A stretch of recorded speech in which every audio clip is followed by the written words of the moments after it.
हमारी सीटें वो किसी और को गिफ्ट नहीं की जा सकती, किसी और को हिब्बा भी नहीं की जा सकती, और किसी ये लूट का माल नहीं है जिस तरह से उन्होंने 9 फरवरी से शुरू किया हुआ है, जिन्होंने 8 फरवरी का इलेक्शन 9 फरवरी को लूटा है, इसलिए ये वापस आएगा। उसके साथ ही जो इंतहाई काबिल मुज़म्मत बात यह है कि जो हमारे जो सदारती उम्मीदवार हैं उनके महमूद खान अचकजई, उनके घर के ऊपर, उनके लोगों के ऊपर क्रैकडाउन शुरू है।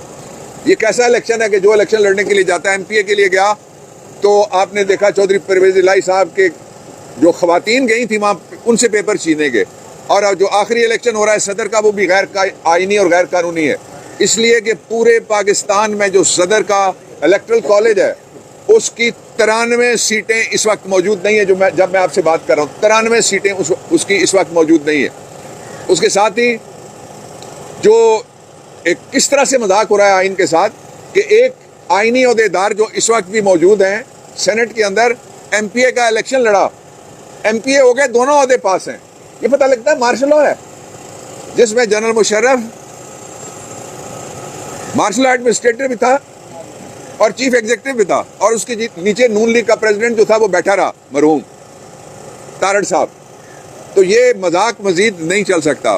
दो बातें और जो मैं इंपॉर्टेंट करना चाहता हूँ वो ये है कि चूंकि जो सदर का इलेक्शन है वो सरबराह रियासत का इलेक्शन है, सरबराह रियासत के इलेक्शन में अगर 93 वोट जिनमें से खवातीन और जो माइनॉरिटीज़ हैं उनको बाहर निकाल दिया जाए तो ये रियासत के रहनुमा उसूल हैं जो आर्टिकल 34 और 36 और 37 इनकी खिलाफ वर्जी हो रही है।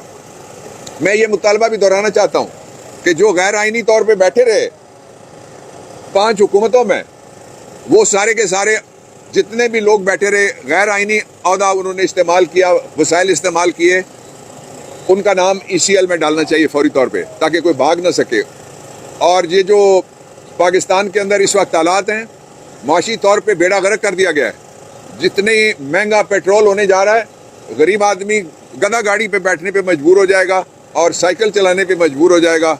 हो सकता है कि वो साइकिल में भरी जाने वाली हवा के ऊपर भी टैक्स लगा दें।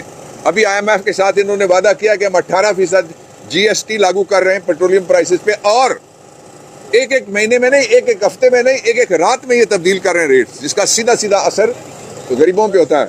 और मैं वो लोग जो बोलते नहीं है, आप इस पे जो नहीं बोल रहे वो कौमी मुजरिम है, इस पे बोलना चाहिए, इस पे बात करनी चाहिए, जिससे के जरिए से पूरी कौम के ऊपर कर्ज लादा जाएगा और महंगाई और लादी जाएगी और नौकरियों के दरवाजे जो है वो सारे बंद किए हुए हैं। और जो पंजाब में खातून को बिठाया गया है उसके नतायज जो गैर हतमी नतायज सामने आना शुरू हो गए अभी से ही, इसलिए कि उसने हर तरह की पोस्टिंग ट्रांसफर अपनी करके बाकियों पे पाबंदी लगा दी है। मेरे साथ रब्ता किया कुछ टीचर्स ने जो स्पाउस पॉलिसी के तहत टीचर अगर एक ज़िले में है या कोई लेडी डॉक्टर एक ज़िले में काम कर रही हैं तो उनके दूसरे ज़िले में अगर स्पाउस है तो वहाँ उनकी ट्रांसफ़र हो सकती है। उस पर पाबंदी लगा के फैमिलीज़ के दरमियान एक दरार डाली गई है जो इंतहाई काबिल मुज़म्मत है।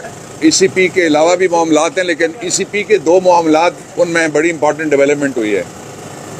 एक डेवलपमेंट ये है कि हमने जो PP 119 है, PS 119 है, कराची का सईद का जो हल्का है, हमारे MPA वहाँ से मुंतखब हुए हैं, उनके हल्के में आज हमने दरख्वास्त दायर की है RO के खिलाफ। नाम क्या उसका? फैसल कुरैशी RO, जो सरकारी मुलाजिम है, उसने एक झूठा इल्ज़ाम लगाया और हमारा मैंडेट चोरी किया, उस पर उसको नोटिस हो गया। और उसके साथ हमने सुप्रीम कोर्ट ऑफ पाकिस्तान की जो एक 3 रुकनी बेंच है जिसने 2013 के इलेक्शन की धांधली की प्रोब की थी, वो रिपोर्ट भी लगाई है। और हम जो चोरी शुदा मैंडेट है उसको वापस लेंगे। दूसरा हल्का है हमारा जो पंजाब का PP 50, उसमें हाजी अमानुल्लाह अवान जो मेरे वहाँ से PTI के कैंडिडेट थे, आज़ाद मुंतखब हुए, वो हमारे साथ खड़े हैं इस वक्त मेरी लेफ्ट पे। उनके हल्के में RO को बुलाया गया था, RO आज आया और दूसरी पार्टी को बता के भाग गया। ये रिकॉर्ड पे आ गई है बात, इलेक्शन कमीशन ने लिखवाया है। और जो RO PP 50 है, नाम क्या है उसका? गजनफर गुम्मन को नोटिस जारी हुआ है शो कॉज का, और यहाँ हम उसके खिलाफ जो तारीख अगली आ रही है उससे पहले तोइने अदालत की दरख्वास्त, जहाँ पे ये इख्तियार इनके पास है, चूँकि इन्होंने इस्तेमाल किया है बनीगाला में भी जाके इलेक्शन कमीशन ने, इसलिए उसके खिलाफ हम फाइल कर रहे हैं। और जो दूसरा है, 3 बड़े वो फैसले हुए हैं, मैं उनके ऊपर कमेंट करना चाहता हूँ। पहला फैसला ये है कि आइन में लिखा हुआ है कि जिस पार्टी के पास ज़्यादा वोट हैं, और वहाँ लिखा हुआ पार्टी नहीं बल्कि पार्लिमानी पार्टी, और पार्लिमानी पार्टी है हमारी जो सुन्नी काउंसिल, उसमें ये फैसला किया इलेक्शन कमीशन ऑफ पाकिस्तान ने, जो आइन की सरी खिलाफ वर्जी की है कि हमारे जो बनते हैं मेंबर, खवातीन के भी बनते हैं और हमारे बनते हैं माइनॉरिटी के भी, वो उन्होंने कहा किसी और को दे दो। तो वो आपको क्यों ना दे दिए जाए, इनको क्यों ना दें, इनको क्यों ना दें। उन्होंने एक ऐसा खाता खोल दिया है जिससे पाकिस्तान का आइन ख़त्म हो गया इस हद तक। आइन कहता है कि जो पार्लिमानी पार्टी है उसकी जो स्ट्रेंथ है मेंबर्स की, जितनी उसकी तादाद है, उसके मुताबिक उसको मुतनासिब तौर पे सीटें मिलेंगी।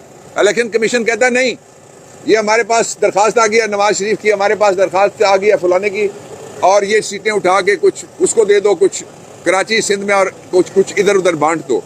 इस फैसले को, जो कल का फैसला है, उसको हम चैलेंज कर रहे हैं। और उस फैसले में से